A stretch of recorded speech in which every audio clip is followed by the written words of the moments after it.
Welcome to the Geostrategic Podcast. Welcome back to the Deep Dive. Great to have you with us as we dig into some really compelling material. Today, we're looking at, well, an incredible story of democratic resilience. We're focusing on how one small nation managed to fight back against a really intense, high-cost hybrid war campaign. Yeah, we're dissecting Moldova's recent electoral success. And it really is a success story that deserves attention, I think. They pulled off this huge turnaround in their 2025 parliamentary election, even while facing just immense pressure. And to really get the scale of this, you need the context, right? Because back in 2024, things looked pretty different. Moldova was deeply polarized, facing some serious headwinds. Oh, absolutely. The 2024 presidential runoff, very close. And the EU referendum that same year, it passed by the absolute skin of its teeth. It really showed how divided public opinion was. Then fast forward to 2025, and the picture completely flips.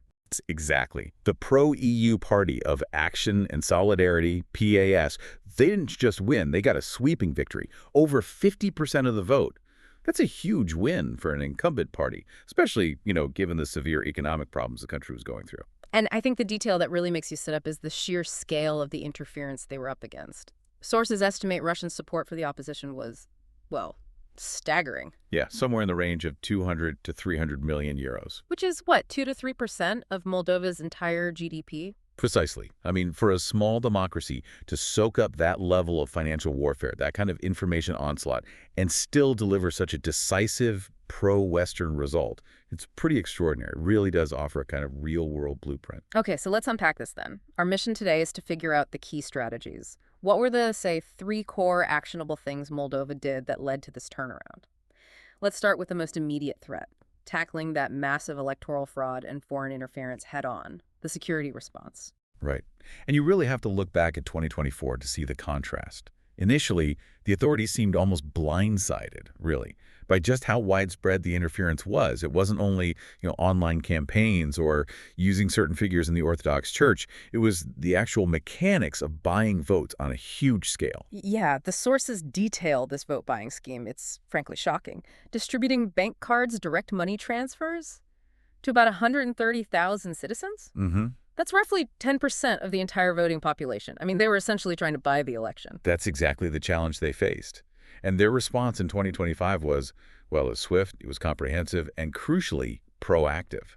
Different agencies, financial intelligence, justice, law enforcement, were tasked to go after this network aggressively. And they significantly raised the stakes. How so? The maximum sentence for vote buying, specifically when linked to organized crime, it jumped from basically a slap on the wrist, a warning, to potentially 7 years in prison. Wow. Okay, that's a serious deterrent. But enforcing something like that, doesn't that carry huge political risks? Going after voters? It does, but the key here, highlighted in the sources, is that the enforcement was very targeted and, importantly, very public. In those crucial final weeks before the election, they launched these high-profile searches, made arrests, confiscated large sums of money, and this led to, get this, about 25,000 people actually being fined for selling their vote. Wait, 25,000 people fined? I mean, that sounds like it could cause a massive backlash, alienation, especially given the economic hardship you mentioned. How did they manage that politically? That's the critical part. They didn't just disrupt, they communicated relentlessly. The message wasn't simply selling your vote is wrong. It was, this money is part of a foreign plot to destabilize your future. They ran this huge public awareness campaign, billboards, TV, social media, even reminders in churches using those trusted local channels. The idea was to expose the network, make it toxic, while simultaneously prosecuting it. The coordination needed for that. It suggests a real step up in how institutions work together. And this is where it gets really interesting, right? The international cooperation piece. Absolutely essential. This wasn't just Moldova acting alone. It required deep cooperation with partners, especially the EU. Financial intelligence units sharing data, cybersecurity specialists, foreign law enforcement helping trace money flows. So it was a truly cross-border effort. Precisely. And they timed the main disruption, the arrests, the seizures, perfectly, just days before the vote, deliberately. It gave the vote-buying networks absolutely no time to regroup or rebuild before people went to the polls. It's a textbook case of proactive prevention combined with transparency. Okay, so they managed to lock down the security side, neutralize that direct financial attack. But they still faced this huge battle for hearts and minds, didn't they? Which brings us to the second core method, the information response. Being bold, creative, in actually promoting the EU vision. Yeah, this was vital. Remember that weak referendum result in 2024? It's a wake-up call. They realized that the classic approach, politicians trying to debunk false claims one by one, it just wasn't cutting it. It couldn't compete with the sheer volume and the emotional pull of the disinformation. Especially in such a polarized media landscape, so they knew they needed a strategic shift in how they communicated. They stopped just playing defense and went on offense, basically. Started proactively selling their own positive story. How did they do that? They launched this big multi-platform, multi-stakeholder communications campaign. The main goal: explain the real, tangible benefits of EU integration to everyday Moldovans. To counter, decades of Russian propaganda that painted Europe as distant, maybe corrupt, irrelevant. And the really clever part seems to be who delivered the message. They moved beyond the usual political figures. Exactly. That was the stroke of genius. They co-opted non-political figures, people with high public trust. The sources mentioned TV stars, popular social media influencers, YouTubers, musicians, even comedians. And crucially, as you touched on earlier, specific engagement with the church, with local priests. These are institutions that still hold a lot of sway, especially in rural areas. So they bypassed the political noise and went straight to trusted voices. Right. And this proactive push promoting these values, it was reinforced by things like high-profile visits. The EU Enlargement Commissioner came, Germany's foreign minister. It all added weight. And it worked. It shifted the narrative so effectively that even the opposition, late in the campaign, had to kind of concede that, yeah, Moldova actually needed EU support to avoid economic collapse. So the lesson there is pretty clear. Effective communication isn't just about facts, it's about messengers. Co-opting trusted figures outside politics, promoting your values proactively across all channels, turning defense into offense. Absolutely. They won the narrative battle by making integration feel relevant and valuable locally, not just some abstract policy goal. But as we said, just talking about a European future, however appealingly, wasn't going to be enough. Not with the economic reality people were facing. After the shock of the Russia-Ukraine war, Moldova's economy took a hit, GDP contracted, people needed to see results, like now. Which leads us to the third core strategy, the tangible benefits response, showing people concretely the value of what they called the European village. Yeah, the economic backdrop was tough. Talking about long-term benefits could sound pretty hollow when people are struggling day to day. They needed projects that delivered immediate, visible improvements. And the answer was this EU-funded European Village program, plus a faster version, the European Village Express.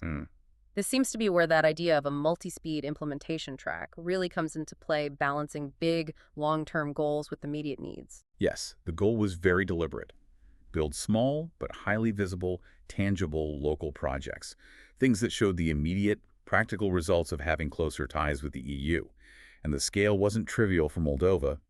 The budget was $30 million in 2024 alone, with around $256 million planned through 2028. So what kind of projects are we actually talking about? What were people seeing on the ground? By mid-2025, the sources say most villages had multiple projects either finished or well underway. We're talking basic but high-impact stuff. A new park, maybe a playground, renovating a school or a kindergarten, a new waste collection truck for the village, or, really crucially, better access to running water, building, or fixing canals. These were improvements that cut through bureaucracy and delivered immediate quality-of-life benefits, visible to everyone. And what's fascinating is how that visibility translated directly into political support, right?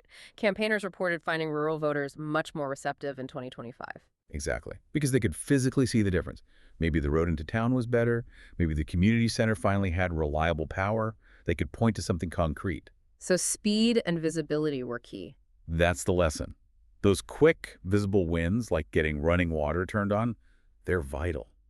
They build and sustain public support, while the bigger, slower, more complex structural projects, like, say, electricity interconnectors that take years, are still being worked on.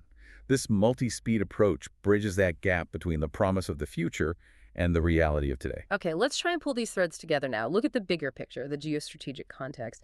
If we connect this whole approach, the security clampdown, the creative communication, the rapid local investment, what does Moldova's success story tell us about the wider region, about Europe? Well, Moldova's experience is pretty explicitly seen as a kind of testing ground for the whole Russian interference playbook within Europe, or near it. The fact that Moldova managed to safeguard its democratic process despite this massive coordinated assault, that's a huge win, not just for Moldova, but arguably for Brussels, too. It shows that this kind of hybrid warfare, while dangerous, is beatable. But it requires a really comprehensive, integrated response, both domestically and with international partners. So what does this mean for other countries in Eastern Europe? Places maybe like the Western Balkans or the South Caucasus, countries also trying to move closer to the West and facing similar kinds of pressure. I think the know-how is immediately transferable. Moldova has essentially road-tested a playbook for resilience. It rests on those three pillars we discussed. 1, forensic exposure and disruption of fraud. 2, strategic communication that uses culture and trusted voices. And 3, rapid, visible social and infrastructure wins that prove the value of the partnership. And the common thread through all of this, it seems, is the absolute necessity of cross-border cooperation, especially for smaller democracies. You can't really fight this kind of threat alone. That really is the bottom line, I think. Resilience depends on being prepared, being transparent about the threats you face, and consistently demonstrating value to your own citizens through tangible, visible results.